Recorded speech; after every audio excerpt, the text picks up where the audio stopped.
Арыбаңыздар, ардактуу биздин YouTube каналыбыздын угармандары. Капыр Мадаминов агайыбыздын устаттык өнөрү китебинен номер 62 сабак. Сабакка анализ берүү жөнүндө деген тема тууралуу маалымат аласыздар. Урматтуу кесиптештер, бүгүнкү өтүлүүчү тема абдан маанилүү.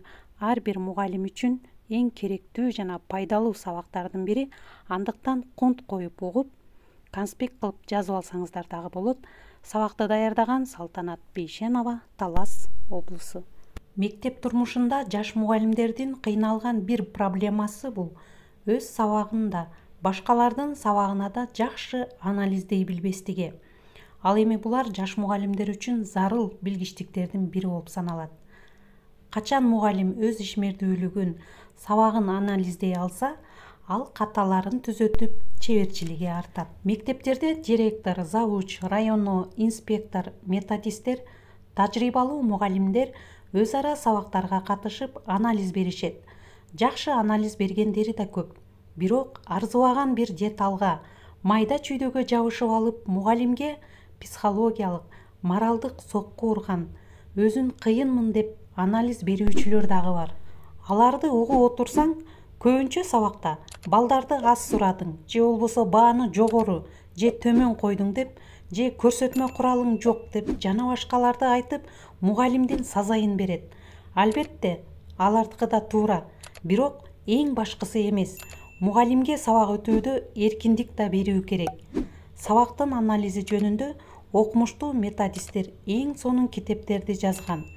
Мисалы Бабанский, Бекбоев, аларды албетте таап, үйрөнүп чыгуу керек. Көңүл буруңуздар, урматтуу кесиптештер. Анализ берүүдө кемчиликтер жөнүндө жогоруда бир аз айтылды. Ошондой кемчиликтердин кээ бирлери: биринчи, алдын ала даярданбай максатсыз эле бош убакта сабакка кирип анализ берүү. Анализ берүүчү конспект план, сабактын планы, окуу китеби менен таанышпай туруп эле сабактардын формасы, уюштурулушу боюнча кемчилик айта берет.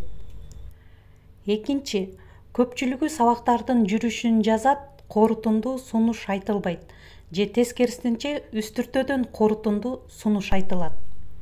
Көпчүлүк мугалимдер сабактын жүрүшүн, мугалим окуучунун ишмердүүлүгүн жазышат, эң маанилүү маселелер жазылбайт. Сабактардын кемчилиги же ийгилиги жөнүндө далил, мисал келтирилбейт.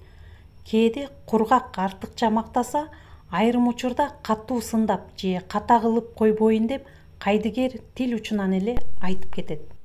Сабактын максатына жетишкендиги, анын илимилүүлүгү, мазмунга методдун дал келиши, билим билгичтиктери, окуучулар өздөштүрүп жетишүүсү, окуучулардын билим сапаты, үй тапшырманы текшерүү, рационалдуулугу көңүлдөн сыртта калат же үстүртөдөн айтылат. Натыйжада анализ уккан мугалим орчундуу бир пайда алып, өзгөрүп, өспөйт.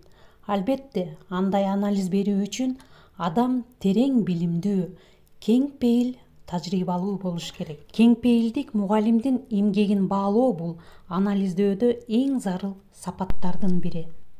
Кээ бир мугалимдер анализ берүүдө ийгилигин көрсө дагы айткысы келбейт, же болбосо жөн эле курулай мактап үстүртөдөн эле айтып коет. Кийин чындап анализ уккан жаш мугалим туура сын пикирди укса да, мен дайым макталып жүрчү элем деп таарынат. Ал эми айрым учурда кээ бирлери адилетсиз жеме угуп, көңүлү чөгүп, мектептен көңүлү калат. Эгер жаш мугалим анализ берүү методун жакшы билсе, андай сын пикирге сынбайт. Адилетсиз сынчыларга чөкпөйт, курулай мактоого көппөйт. Анда эмесе, урматтуу кесиптештер, ушуну менен бүгүнкү сабакты жыйынтыктап туралы. Эң башкысы ар кайсы сабакты анализдөөдө, аны баалоодо адилеттүү болуп, мугалимди абайлап, уялтырып же шыктандырып, андан да жакшы сабак өтүүгө, катасын түзөтүүгө түрткү болобу. Кийинки берүүбүздө сабактын анализи аркылуу мугалимдин өсүүсү тууралуу кеп кылабыз. Андыктан каналга катталып койсоңуздар, эң биринчилерден болуп көрүп аласыздар. Көңүл бургандарыңыздарга чоң рахмат, саламатта калыңыздар.